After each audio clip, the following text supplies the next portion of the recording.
Get out of my house. Stay out until that DNA test proves the truth. My baby is only 3 days old. Please don't leave me outside this night.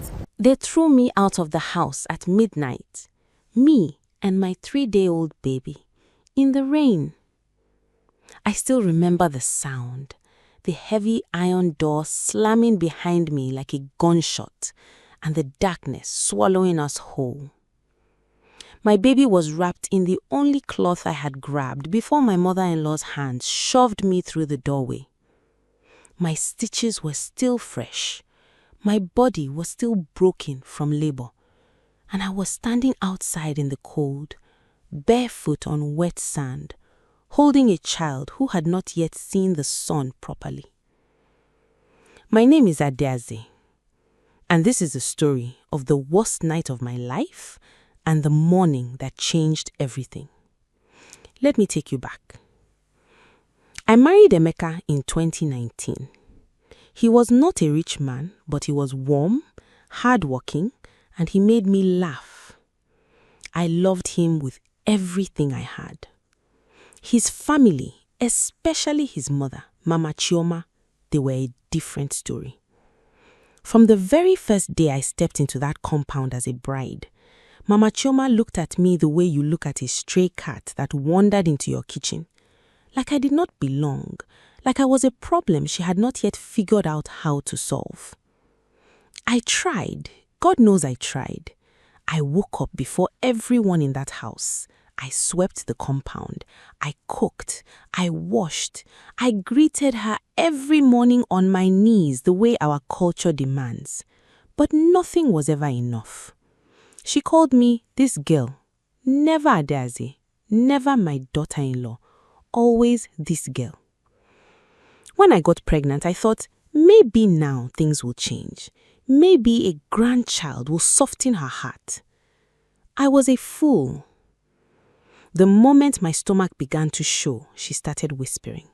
First to Emeka's aunties, then to the church women. Then one Sunday afternoon, right in front of me and 3 neighbors, she said it out loud. Said that the pregnancy did not look like her son's work. Said my eyes were too sharp and my character too free for an honest one. Said she always knew I had something to hide. I stood bare. My hands were shaking. My throat was dry. I looked at Emeka. He looked at the floor. That silence from my own husband was the first cut, and it went deep. I cried that night, not because of Mama Chioma. I had learned not to expect love from a woman who had never offered it. I cried because of Emeka. Because in that moment, when his mother cut me open with her words, he chose the floor over my face. But I stayed. I stayed because I was pregnant. I stayed because I had no money. I stayed because in our culture, a woman who leaves her husband's house during pregnancy is the one who gets blamed. Always, always the woman.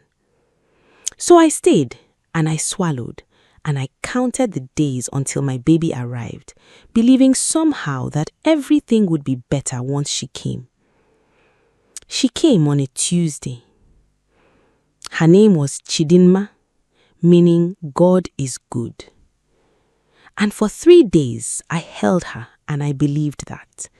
I believed God was good. I believed the worst was behind me. I believed wrong. On the 3rd day after I delivered Chidinma, Mama Chioma called a family meeting. I heard them from the room, the low voices, the long pauses, the occasional burst of Igbo that I cut in pieces. My body was still swollen. My breast ached. Chidinma slept on my chest, her tiny breath warm against my skin, and I lay there listening to my fate being decided in the next room, like I was not even a person. When Emeka walked in, his face told me everything before his mouth opened. He sat at the edge of the bed. He did not look at me. He looked at the wall, and then he said the words that I will never, for as long as I live, forget. Mama is saying the baby does not look like me. I thought I had misheard it. I actually asked him to repeat it. He repeated it. I looked down at Chidema, my daughter, 3 days old, still learning how to exist in this world, and I felt something break inside me. Not dramatically, not loudly. It broke the way a dry bone breaks, quietly, completely, with no possibility of repair. Emeka, I said, and my voice was very calm, which surprised even me. Look at your daughter. Look at her. He looked. Chidema had his nose, his exact nose. She had the same gap between her front gums that all the Okonko babies had. That same gap I had seen in the photograph of Emeka as an infant that hung on the sitting room wall. She was his. She was completely, undeniably his. He saw it. I know he saw it. But Mama Chioma's voice was louder in his head than his own eyes. He said, I am not saying I believe it. I am saying it is what Mama is saying, and she is requesting a DNA test before you can continue living in this house. A DNA test for a 3-day-old baby. A baby still attached to the smell of my womb. I did not cry. I think I was too shocked to cry. I just nodded. I said, fine, arrange the test. And while you are arranging it, where am I supposed to go? He said, you can stay in the boys' quarters at the back. The boys' quarters. A room with no ceiling fan, no window that closes properly, concrete floor, a mattress that smelled like old rain. That was where he wanted me to take our newborn daughter. I packed what I could carry with one arm because the other arm held Chidima, and I walked to that room. I did not say another word to him. What was there to say?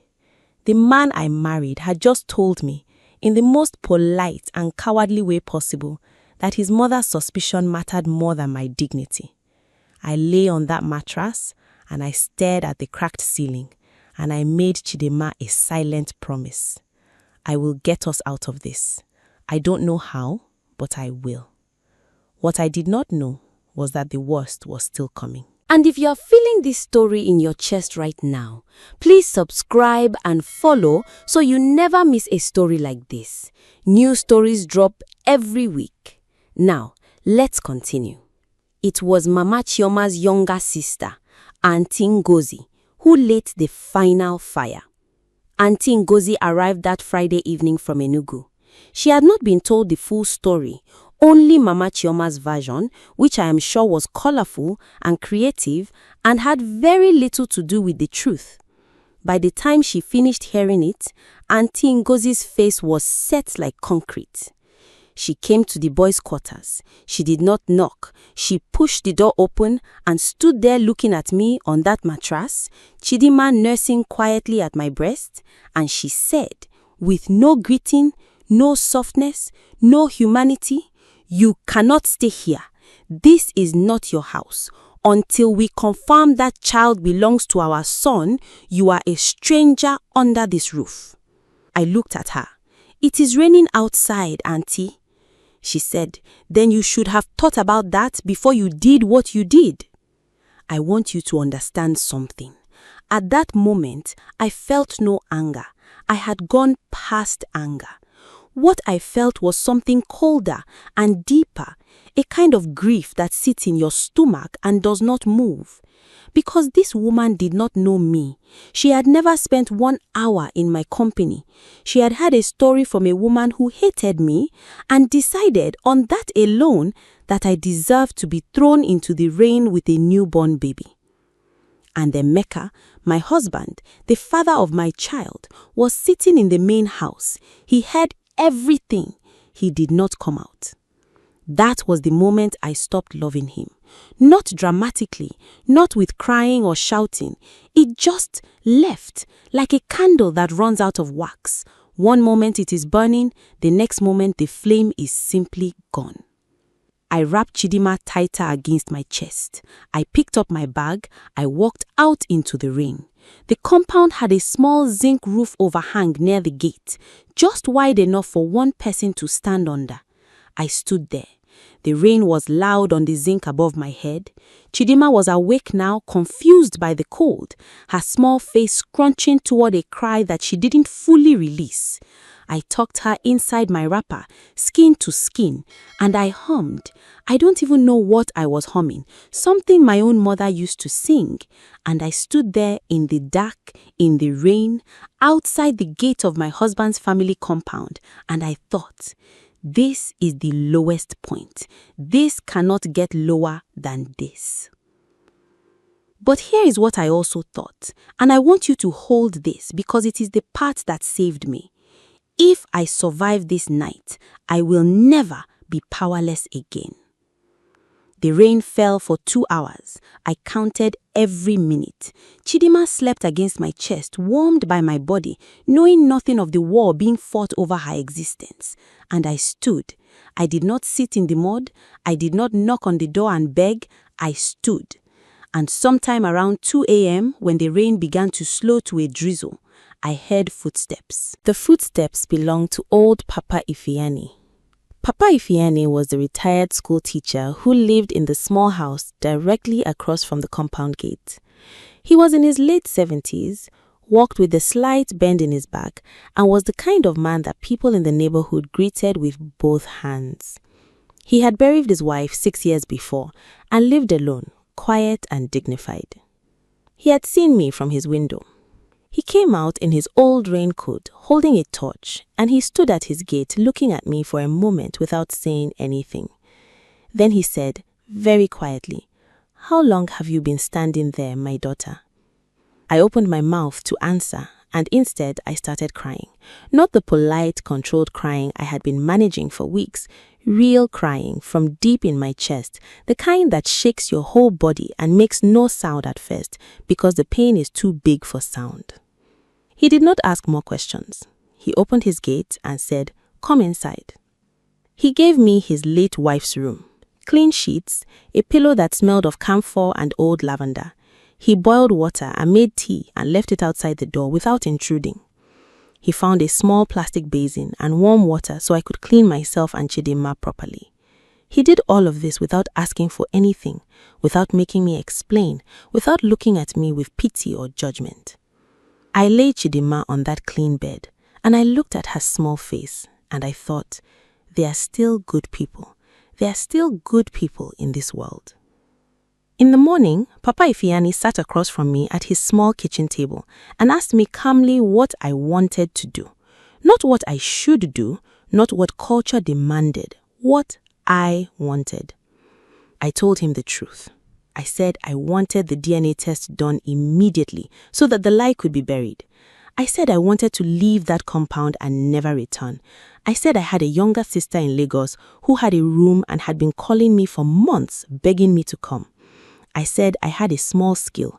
I knew how to make beaded jewelry, had been doing it since secondary school, and I believed I could build something if someone just gave me a small space to breathe. Papa Ifeanyi listened to all of it. Then he picked up his phone and called his son, a doctor who worked at the state hospital, and arranged for a DNA test to be done that same week at no cost to me. Then he said something I will carry for the rest of my life. He said, "Adeve, shame is a coat that other people try to put on you. You do not have to wear it." I wrote that down on a piece of paper that night. I still have it. The DNA results came back on a Thursday.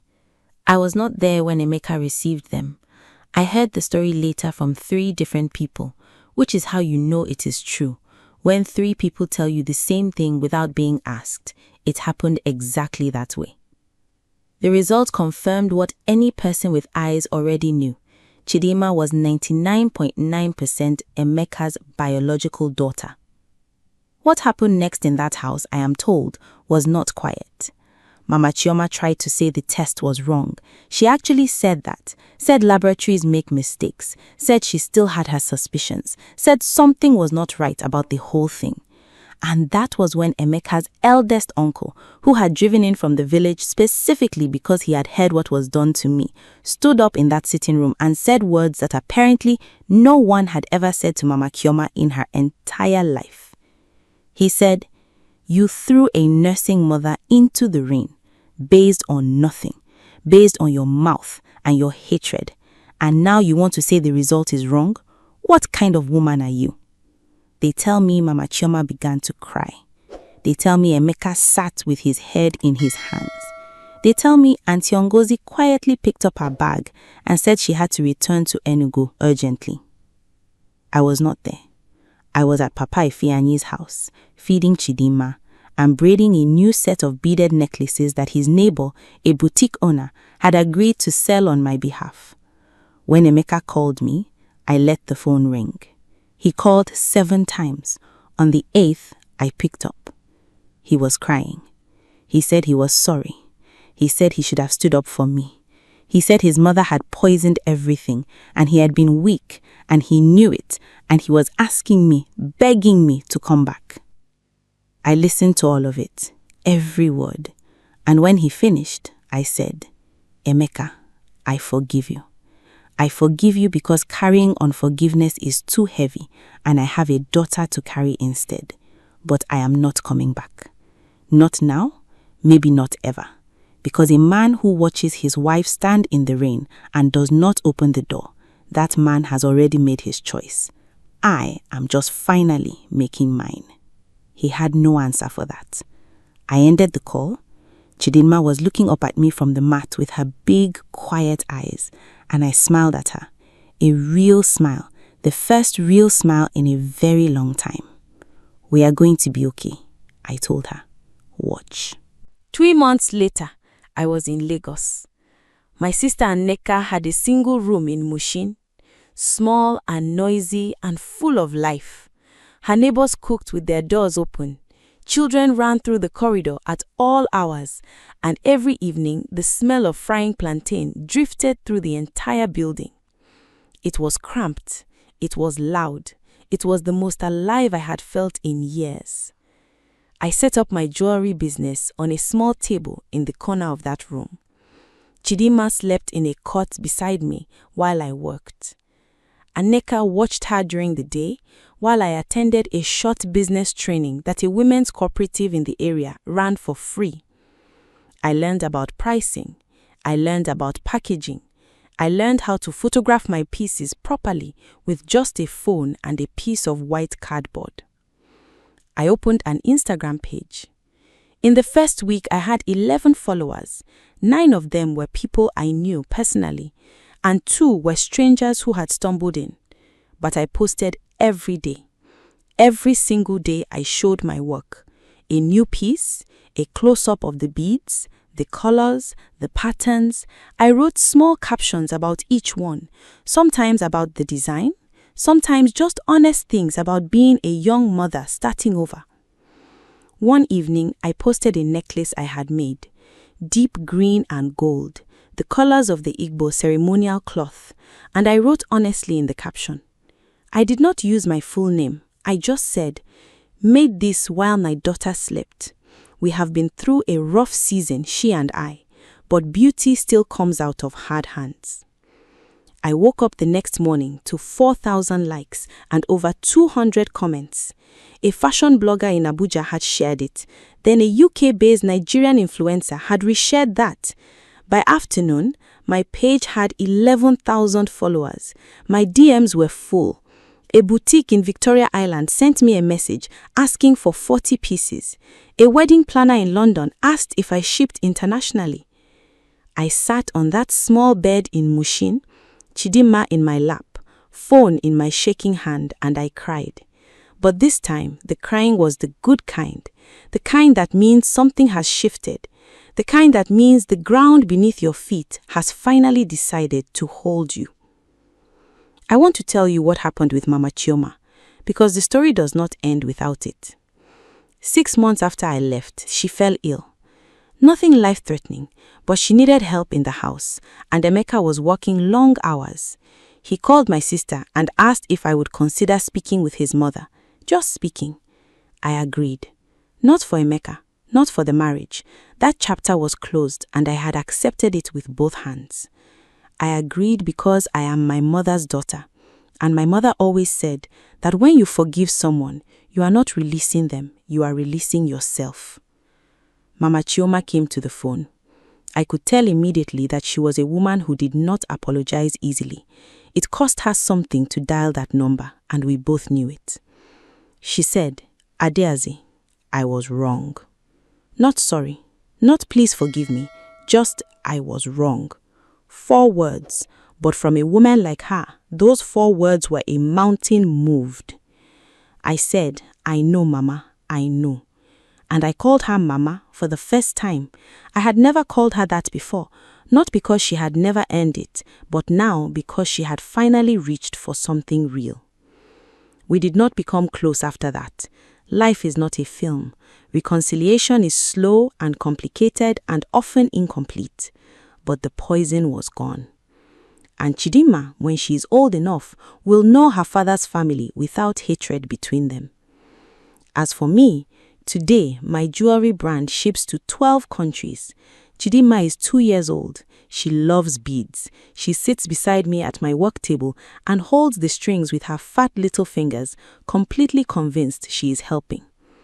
I never went back to that compound, but I carry everything that happened there.